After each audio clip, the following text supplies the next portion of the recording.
খুব কষ্ট করিয়া এইরাম রাস্তায় বাইরে আপনারা গুতা কাম করে গাড়ি গুড়ি চলেন না, একটা গাড়ি পাস হন না, অবস্থা খুব খারাপ বা এখন তো মেরামত করা খুব ভালো লাগে। এই রাস্তা বাইরে আমার শ্বশুর বাড়িও আমরা বিভিন্ন সময় আওয়া যাওয়া আছে, বুঝছইনি। এটা সংস্কার না করলে আমরা খুব কষ্টর মাঝে আছি। বাতি 12 মাসও আপনার ওভাবে কষ্ট করে চলা লাগে, ঝগড়া লাগে। ফলে কুটুমকে সকল আইলেও ওলা আপনার ভাড়া থেকে আইলে আমরা রাস্তার মধ্যে আমরা বাজে মন্তব্য করিয়া যাই, বুঝছইনি।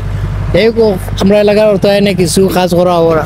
এই রাস্তাটা হচ্ছে নৈশ্বরপুর, ইব্রাহিমপুর, উজিয়ালপুর, হুসনপুর, জনকল্যাণ বাজার পর্যন্ত এই এলাকার মানুষের চিকিৎসার যাতায়াতের অভাব, চিকিৎসা এবং রুগী নিয়ে যাওয়ার সময় মানুষের খুব ভোগান্তি সৃষ্টি হয়। এই রাস্তা দিয়ে কলেজে, হাই স্কুলে যাওয়ার বাচ্চারা খুবই অক্লান্ত পরিশ্রম করে হেঁটে যাওয়া লাগে।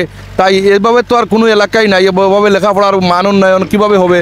যদি একটু সাহায্য সহযোগিতা করে রাস্তাটার উন্নয়ন হয়, রাস্তাটা ডালাইয়ের উপযোগী, আমরা ইনশাল্লাহ এলাকাবাসীর অর্থায়নে ডালাইয়ের উপযোগী করার চেষ্টা করছি। রাজনীতিবিদ এবং সামাজিক ব্যক্তিবর্গর হাতের কারণে আমাদের এই এলাকার উন্নয়ন এবং রাস্তাটা যদি নির্মাণ হয় তাহলে 5-6টা গ্রামের মানুষ অত্যন্ত ভোগান্তি সৃষ্টির বাচ্চা কাচ্চা যারা স্কুলে যেত স্যার, তাদেরকেও মনে করে হাঁটতে হাঁটতে যাওয়া লাগে স্কুল কলেজে। বাচ্চারা ক্লান্ত হয়ে যায়, লেখাপড়া করার ইচ্ছা থাকে না। আসসালামু আলাইকুম দর্শক, যে যেখান থেকে দেখছেন আপনাদের সবাইকে শুভেচ্ছা। দর্শক, আমরা এই মুহূর্তে আছি সিলেটের বালাগঞ্জ উপজেলার দেওয়ানবাজার ইউনিয়নের নরসিংহপুর হুসেনপুর জনকল্যাণ সড়কে। এই সড়কটি দীর্ঘ প্রায় 5 কিলোমিটার। এই সড়কে নরসিংহপুর, ইব্রাহিমপুর, উজিয়ালপুর, হুসেনপুর সহ জনকল্যাণ এলাকার মোহাম্মদপুর, কুকুরাইল, কুবেরাইল, গয়াসপুর প্রভৃতি গ্রামের শত শত মানুষ এখানে যাতায়াত করে থাকেন। কিন্তু এই যাতায়াতের জন্য যে সড়কটি রয়েছে আপনারা দেখতে পাচ্ছেন, অত্যন্ত অপ্রশস্ত এই সড়কটি। সুদীর্ঘ কাল থেকে আজ পর্যন্ত এখানে 1 ইঞ্চি জায়গাও সিসি ডালাই বা আরসিসি ডালাই হয় নাই, যার কারণে এখানে সাধারণত বর্ষা মৌসুমে চলাচল একদম অসম্ভব হয়ে দাঁড়ায়। আর এই অঞ্চলে যারা শিক্ষার্থী রয়েছে, বিভিন্ন স্কুল কলেজ মাদ্রাসায় যারা পড়ালেখা করে, তাদের যাতায়াতের ক্ষেত্রে অনেক দুর্ভোগ পোহাতে হয়। পাশাপাশি এলাকার মানুষ যারা বিভিন্ন অফিস আদালতে চাকুরি করেন এবং চিকিৎসার জন্য যারা এই সড়ক ব্যবহার করেন, তাদেরকে অনেক দুর্ভোগ পোহাতে হয়। এই অবস্থায় এখানে আপনারা যে কাজটি দেখতে পাচ্ছেন সেটি হচ্ছে স্থানীয় এলাকাবাসীর উদ্যোগে ইব্রাহিমপুর এবং উজিয়ালপুর গ্রামের প্রবাসী এলাকাবাসীর সকলের সম্মিলিত প্রচেষ্টায় এখানে এই সড়কের পাশে মাটি ভরাটের কাজ চলছে। এই সড়কটি আসলে সংস্কার, প্রশস্তকরণ, পাকাকরণ অতি জরুরি। অন্তত 60টি গ্রাম রয়েছে, এই গ্রামের মানুষজন এখানে যাতায়াত করেন। তো আমরা সরকারের কাছে এবং সংশ্লিষ্ট সকলের কাছে আকুল আবেদন জানাই এই সড়কটি যাতে দ্রুত সময়ের মধ্যে পাকাকরণ করা হয়। বিসমিল্লাহির রহমানির রহিম। আসসালামু আলাইকুম রহমতুল্লাহি ওয়া বারাকাতু।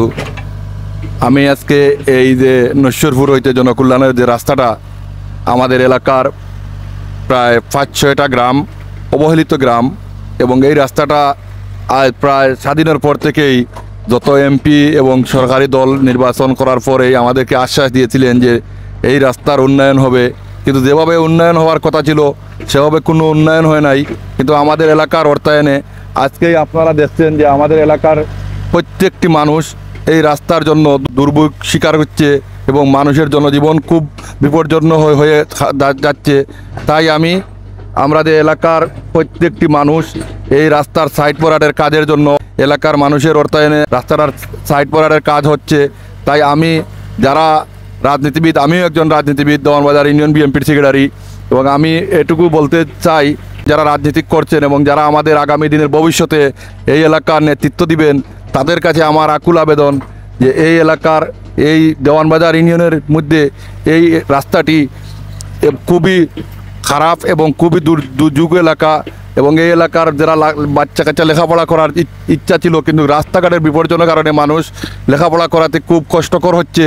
তাই যারা এই এলাকার নেতৃত্বস্থানীয় দিবেন এবং যারা এই আসনের নির্বাচিত এমপি হবেন এবং রাজনীতিবিদ, সবার কাছে আমার আবেদন যে আপনারা একটু হাত বাড়িয়ে দিলেই আমাদের এই রাস্তাটা উন্নয়ন হবে। এই রাস্তাটা নির্মাণের জন্য যতটুকু করার প্রয়োজন আমরা আপনাদের পাশে, এলাকার সর্বোচ্চ মানুষ মিলে আপনাদের পাশে থাকবো। আপনারা যদি একটু বলে দেন বালাগঞ্জ অফিসার এবং এলজিডি অফিসের একটু বলে দেন, তাহলে আমাদের এলাকার উন্নয়ন হবে। এবং এই রাজনীতিবিদ যারাই আছেন তাদের আমাদের তো, আমি এটা দল করি হিসাবে আমাদের দলের দাবি হচ্ছে এলাকার উন্নয়ন, মানুষের পাশে দাঁড়ানো, মানুষের দুঃখ সুখ শোনার কথা। আমাদের দল বারবারও বলেছে যে এই এলাকাটা উন্নয়নের স্বার্থে আপনাদের একটু সহযোগিতার হাত বাড়িয়ে দিন, আমাদের এলাকার রাস্তাটা নির্মাণ হোক এবং মানুষের জীবনযাত্রা মান উন্নয়ন হোক এবং লেখাপড়া করার জন্য বাচ্চা কাচ্চার মান উন্নয়ন হোক। আমাদের এলাকার কৃতি সন্তান ব্যারিস্টার রিয়াজ আজিম আদনান কিছুদিন আগে এই রাস্তা দিয়ে হেঁটে এবং নোয়াগাঁও একটা প্রোগ্রামে গিয়েছিলেন, তখন তিনি বলেছিলেন যে এই রাস্তার এই অবস্থা আমার এলাকার আমি তো জানি না। তিনি হলেন সিলেট জেলা মহানগরের সহসভাপতি। তিনি আমাকে আশ্বাস করছেন যে যতটুকু পরিশ্রম করা লাগবে, যতটুকু উন্নয়ন করতে গিয়ে যতটুকু মানুষের কাছে যাওয়া লাগবে ততটুকু উনি যাবেন এবং বলবেন এই রাস্তার জন্য। এবং আমাদের ইউনিয়নের চেয়ারম্যান জননেতা জনাব নাজুল আলম 3 বারকুর চেয়ারম্যান, উনিও আমার আশ্বাস দিচ্ছেন যে এই এলাকার যদি রাস্তা করতে গিয়ে উনি যতটুকু সাহায্য সহযোগিতা করা লাগে উনিও আমাদেরকে যতটুকু সাহায্য করার প্রয়োজন তিনিও করবেন। এবং আর যারা করে গেছেন অবশ্য তারাও কিছু উন্নয়ন আমাদেরকে দিয়ে দিছেন। আমরা এটা বলবো না যে দিছেন না, এটাই আমরা বলবো না, কিন্তু দিয়ে গেছেন। কিন্তু আমাদের যে পরিমাণ আশা এবং যে পরিমাণ আকাঙ্ক্ষা ছিল এই রাস্তার জন্য, এই পরিমাণ আশা এবং আকাঙ্ক্ষা আমাদের পূরণ হয় নাই। তাই আমি যারা রাজনীতিবিদ, যত দলের সংগঠনের যাদের মাধ্যমে আমাদের এই রাস্তাটার উন্নয়ন হবে, আমরা এলাকাবাসী তাকে কৃতজ্ঞতা জানাবো এবং তার মাধ্যমে আমরা এলাকাবাসী একটা সুন্দর পরিবেশ সৃষ্টি হবে, রাস্তাঘাট সৃষ্টি হবে। এই জন্য আমি সবাইকে আকুল আবেদন করছি যে সবার হাত বাড়িয়ে দিন। দল বলের ঊর্ধ্বেই এই রাস্তার প্রয়োজন, এলাকাবাসীর মানুষের উন্নয়নের প্রয়োজন, মানুষের সুযোগ সুবিধার প্রয়োজন। আসসালামু আলাইকুম। জিলু ভাইকে ধন্যবাদ প্রথমেই।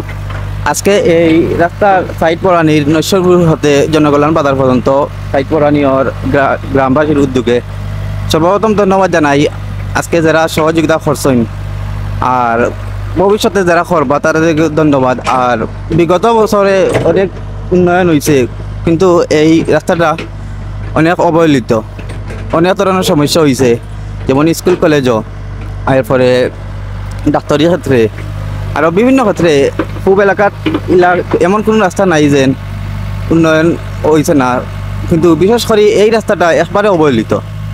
তো আমরা আশাবাদী যে সামনে দিয়ে ঊর্ধ্বতন কর্মকর্তাদের বিশেষভাবে অনুরোধ জানাই এই রাস্তাটা ডালাই হইতো আর সুন্দর হইতো, তারা সবাই সহযোগিতা করেন।